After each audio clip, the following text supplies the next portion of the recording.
Hello students, स्वागत है आप सबका आज की इस वीडियो में। आज की इस वीडियो में हम अंतर्राष्ट्रीय संधि का निर्माण और उसकी समाप्ति किस प्रकार से होती है ये देखेंगे। इससे पहले अंतर्राष्ट्रीय संधि पार्ट 1 में हमने संधि का अर्थ, उसकी परिभाषा, उसके उद्देश्य और उनके वर्गीकरण को समझने का प्रयास किया था।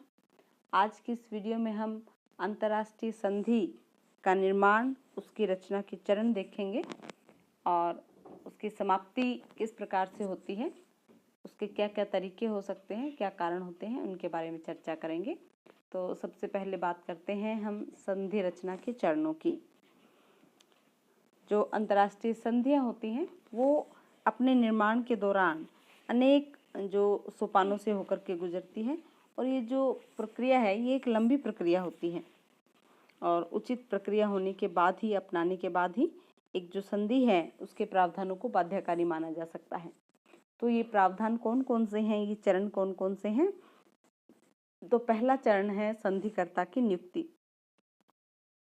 संधि करने वाले जो राज्य होते हैं वो इस हेतु जो पहला काम करते हैं वो ये होते हैं कि इस विषय में वार्ता करने के लिए एक अपना जो प्रतिनिधि है उसको नियुक्त करते हैं, जो उनके पक्ष की ओर से वार्ता करने का अधिकार रखता है और संधि करने का अधिकार रखता है। ऐसे जो प्रतिनिधि होते हैं इनकी शक्तियों का स्पष्टतः उल्लेख कर दिया जाता है। राज्य का अध्यक्ष या विदेश मंत्री संधि वार्ता में भाग लेने वाले प्रतिनिधि को एक औपचारिक लेख प्रदान करता है जिसमें प्रतिनिधि का स्तर और शक्तियों का स्पष्ट उल्लेख होता है। संधि करने वाले व्यक्ति की नियुक्ति या संधिकर्ता की नियुक्ति के पश्चात दूसरा चरण होता है प्रतिनिधियों के बीच होने वाली वार्ता। द्विपक्षीय संधियों के संबंध में ये वार्ता कहीं भी बैठकर की जा सकती है, किंतु जब संधि बहुपक्षीय होती है तो इस बहुपक्षीय वार्ता के लिए राजनयिक सम्मेलन बुलाना अनिवार्य हो जाता है। वार्ता पूरी हो जाने के बाद संधि का एक रूप बना लिया जाता है जिसमें संधि के उद्देश्य, उसकी प्रस्तावना, भाग लेने वाले सदस्यों के नाम और उनके जो भाग लेने वाले सदस्य हैं और अंत में जो प्रोटोकॉल होता है वो सब लिखा होता है। और ये जो प्रारूप होता है इसको सभी सदस्यों में घुमा दिया जाता है। तो इस समय ये जो सदस्य होते हैं चेक कर लेते हैं कि इसमें कहीं कोई संशोधन करने की गुंजाइश है, चाहे तो इस समय संशोधन के सुझाव दे सकते हैं। और जब इस तरह से विचार विमर्श हो जाता है उसके बाद ये समझौता है ये पूरा माना जाता है और अंतिम जो प्रपत्र है वो तैयार कर लिया जाता है। तो अब जो संधि का जो रूप ये सामने आता है, ये संधि का अंतिम अपरिवर्तनीय स्वरूप होता है। वार्ता के बाद जब संधि का ये स्वरूप तैयार हो गया तो अब जो सभी प्रतिनिधि हैं एक समय और एक स्थान पर इकट्ठे होते हैं और उस समय संधि पर हस्ताक्षर किए जाते हैं। हस्ताक्षर होने के बाद कुछ जो संधियां हैं वो प्रभावशाली बन जाती हैं, लेकिन कुछ संधियों में अनुसमर्थन की आवश्यकता होती है। ये आवश्यक नहीं कि हस्ताक्षर होने के बाद में जो संधि है वो स्वीकार कर ली जाए। कई बार हस्ताक्षर हो जाने के बाद भी किसी किसी संधि को अस्वीकार किया जा सकता है। उदाहरण के लिए हम देखें तो संयुक्त राज्य अमेरिका की सीनेट ने राष्ट्रपति विल्सन के हस्ताक्षरों के बाद भी वर्साई की संधि को अस्वीकार कर दिया था। तो कई संधियों में अनुसमर्थन की जरूरत पड़ती है। अनुसमर्थन तब होता है जब संधि पर हस्ताक्षर हो चुके होते हैं और अनुसमर्थन के पश्चात जो संधि होती है उसे अपनी सरकार के पास भेज देते हैं। सरकार जो होती है उन संधियों को अपनी संसद या विधानमंडल के सामने रखती है और उसकी जो सहमति होती है, अनुसमर्थन होता है, वो आवश्यक होता है। और ये जो अनुसमर्थन है सभी राष्ट्रों में उसके संविधान के अनुसार अलग अलग होता है। जैसे भारत में हम यदि देखें किसी संधि पर अनुसमर्थन चाहिए होता है तो संसद के दोनों सदनों का 2/3 बहुमत इसके लिए आवश्यक होता है। इसी प्रकार प्रत्येक जो देश है उसके संविधान के अनुसार अनुसमर्थन अलग अलग प्रकार का होता है और ये जो अनुसमर्थन होता है ये कार्यपालिका का कार्य और होता है, कार्यपालिका से संबंधित होता है। ये पूर्ण, आंशिक या शर्तों सहित भी हो सकता है। अनुसमर्थन के पश्चात उसकी स्वीकृति मान ली जाती है। संधि के संबंध में ये एक नई व्यवस्था का उदय हुआ है और ये जो सिद्धांत है ये यूएनओ की देन माना जाता है। इसमें संधि का अनुसमर्थन करने की बजाय उसकी स्वीकृति ही काफ़ी होती है कि हमारे द्वारा स्वीकृति दी जाती है। इस चरण के बाद अनुसमर्थन और स्वीकृति के बाद संधि का पंजीकरण जो होता है, स्वीकृति के बाद एक और जो स्टेप आता है वो होता है सहमिलन और संसक्ति। ये ऐसे दो तरीके हैं जिनके द्वारा ऐसे राज्य भी संधि में शामिल हो सकते हैं जिन्होंने संधि वार्ता में भाग नहीं लिया था या मूल संधि में जो शामिल नहीं थे। ये दोनों शब्द बहुत कुछ एक जैसे या समानार्थक दिखाई देते हैं। जैसे मान लीजिए यदि एक राज्य संधि की सभी शर्तों को एवं व्यवस्थाओं को मान लेता है तो ये जो तरीका है संधि में शामिल होने का, इसे सहमिलन कहा जाता है या इसे अधिमिलन भी कहा जाता है। किंतु यदि कोई देश केवल कुछ शर्तों को स्वीकार करे, तो सारी शर्तों को ना माने, केवल कुछ शर्तों को स्वीकार करे, तो ये जो इसको संसक्ति या अभिलग्नता कहा जाता है। तो इस प्रकार संधि होने के पश्चात भी जो कोई राष्ट्र हैं वो इसमें शामिल हो सकते हैं। संधि के अनुसमर्थन और फिर स्वीकृति होने के बाद अब संधि का जो पंजीकरण है वो अनिवार्य होता है। यदि संधि पंजीकृत ना हो तो उसका यूएनओ में हवाला नहीं दिया जा सकता। तो राष्ट्र संघ में भी पहले यही नियम था। यूएनओ चार्टर की धारा ये कहती है कि जो संधि और अंतर्राष्ट्रीय समझौते हैं उनका यूएनओ के साथ पंजीकरण करवाना आवश्यक होता है।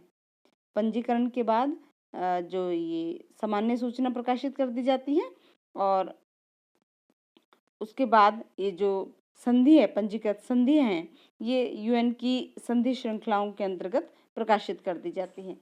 प्रकाशित होने के पश्चात जो संधि है वो कानूनी रूप ले लेती है और अब इस संधि को लागू किया जाता है।